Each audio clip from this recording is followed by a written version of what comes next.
So I wanted to show you guys, but I'll summarize it for you.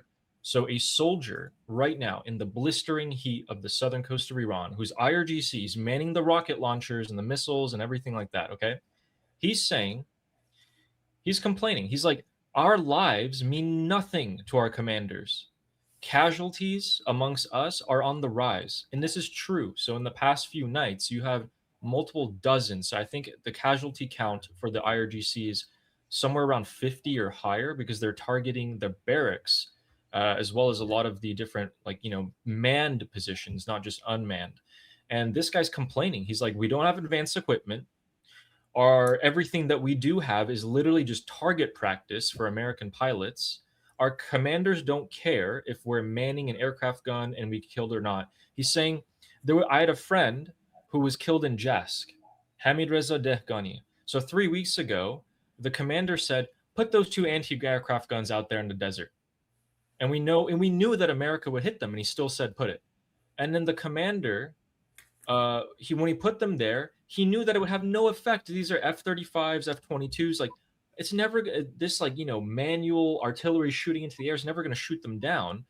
And he forced this IRGC guy's friend to go man that anti-aircraft gun. Now the other guy wasn't an idiot, so he actually took some distance from it. But when it got hit, a piece of shrapnel cut this guy's throat, and he said he has two kids. He literally, one of them who just got born. Damn the Navy commanders! Damn the Navy commanders! And Wow. they are just like having all these excuses. And he's not the only one. There's more. There's a lot more. But I'm just going to show you that one and this one. This one, another soldier saying, my fellow soldier in Hormozgan, so again, southern coast of Iran, right where the Strait of Hormuz is. He's like, I'm not going to say the name of our barracks, but know that we're escaping. We're deserting. These fatherless bastards knew that attack was coming, and they didn't evacuate us. They evacuated us too late. So this guy, again, took more casualties. This must have been either Jask or Chabahar or something like that, or Konarak. And that's it. He's done. This guy's done. The other guy's done. They're deserting. They've had enough. So it's spreading amongst all their ranks, right? Pretty much. What do you guys think about the military personnel? So I want to get your guys' opinion on this. Prince Reza Pahlavi and his team say there's three things that need to happen. One, the people need to come out on the streets again in mass. Two, there needs to be defections from the Islamic Republic. And three, the people need to be armed. What are you guys' thoughts on that? Well, I just want to say this kind of, going back to earlier when I mentioned the defections briefly, this kind of further points to that. And it is definitely another part of them breaking apart from the inside, because if they don't have any more military strength, then they have less capability to carry out these crimes, whether it be against Iranians or overseas abroad against our US soldiers through their terror proxies. And ultimately, the more defections we have, the better. And it was a part of the Crown Prince's effort that he actually created that form for IRGC members to defect anonymously. And I think him putting that out there and giving the option of defecting in the first place, like letting them know you have a choice, I think that is so crucial in making this happen. And again, with those 3 points you mentioned, Ali, this being in that kind of second phase where people are defecting, like seeing this plan through is already like a breath of fresh air. I'm sure for a lot of Iranians, and it is, again, definitely helping us in our efforts. Yeah, that's actually, I don't need to add much to that because you said it perfectly. I do think now is a good time to advertise Prince Reza Pahlavi's platform for defections, because right now there's a lot of anger within the armed forces of the Islamic Republic. More and more of them are realizing how worthless they are in the eyes of the regime. So whatever numbers Princess of Pahlavi managed to get before, I bet you now it's going to be a lot higher. You just need to. I'm sure a lot of these people are not even aware that that platform exists. So now that their level of anger is increasing among many of the armed forces, There needs to be a way to push this in front of them for them to know that this exists. You know, Yeah, I very good point, Tara.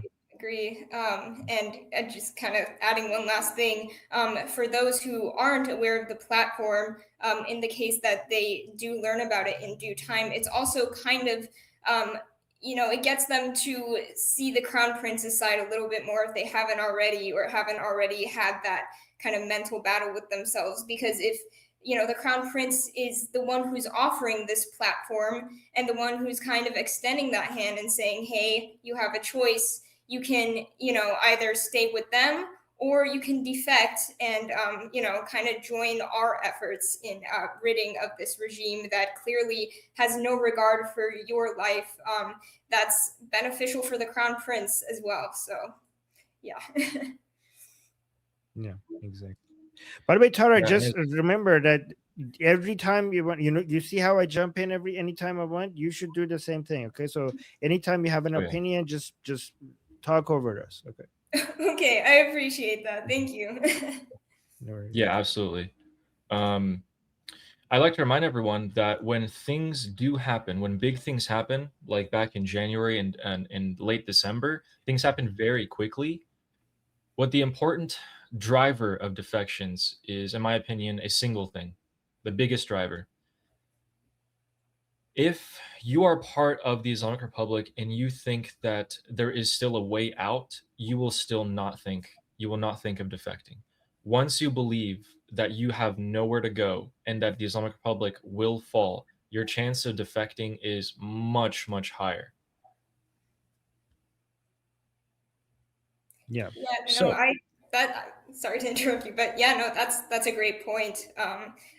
And so I thank you for bringing that up, because when they're kind of at that point of no return, then they kind of adopt an almost apathetic attitude towards everything that's happening. And so when they think of like the concept of defecting, it's kind of just like a last resort, but they already feel like they have no options left. So, why not? And then ultimately, in the long run, that ends up being beneficial for that individual themselves. So, I totally agree with you there.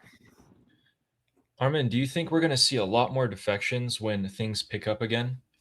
Because we did see them back in January. We saw a ton of defections between when the protests were happening and when the war started. What do you think? I think they're happening right now as we're speaking. I think defections are happening. And usually when they happen, it takes a while until you get the reports that they were happening. But given how it's a combination of things: delayed payments, lack of faith in the regime, the observation of the infighting between different segments means a lot of people will be skeptical about whether or not they're even on the right side, and the danger that they bring. Because if you think about the people who are fighting for the regime, it's either ideological or financial. Mostly it's one of these two, or a combination of both. Like, some people, it's a spectrum. Some people are lean more towards a little bit more towards ideological. Some people, they just need to collect a paycheck. So if it's from the ideological perspective, they're seeing the infighting, they're thinking that maybe this regime is not even in line with the ideals of the revolution. They doubt themselves, they doubt what they're fighting for. When it comes to financial, it's not just the delayed payments, but it also, seeing all of this is up in the air and not stable, makes a lot of them think that even if today they're getting paid, maybe at some point they wouldn't get paid anymore. So they think the job security is very low. And also they're putting themselves at more risk than before, and for nothing at all. Like, you were shooting at F-35s. You're putting us out there. You're not here shooting at F-35s knowing that it's not going to bring it down, but you're putting us out here, and you just don't care if we die. So the risk is high, the pay is low, the pay is unstable, and we're not even sure if we believe in this anymore. So that's cause for. And actually, the most important thing, many of these people witnessed what the Islamic Republic did in early January. The massacre. Many of them are shocked. Even people who are working within this regime, many of them are shocked by what they saw the regime did to the people. So that shook a lot of them. and a lot of them are looking for an opportunity to defect. My name is Armin Navabi. I'm an Iranian political analyst with decades of experience fighting the Islamic regime inside and outside of Iran. Make sure you follow me for more, and also make sure you join our discussion group. I'm there almost every single day. Come talk to me there and the rest of the people there in our group calls. It's a great place to meet and talk to people who like talking about politics. The link is in the description and or in the bio. You could also get there by scanning the QR code on the screen. See you there.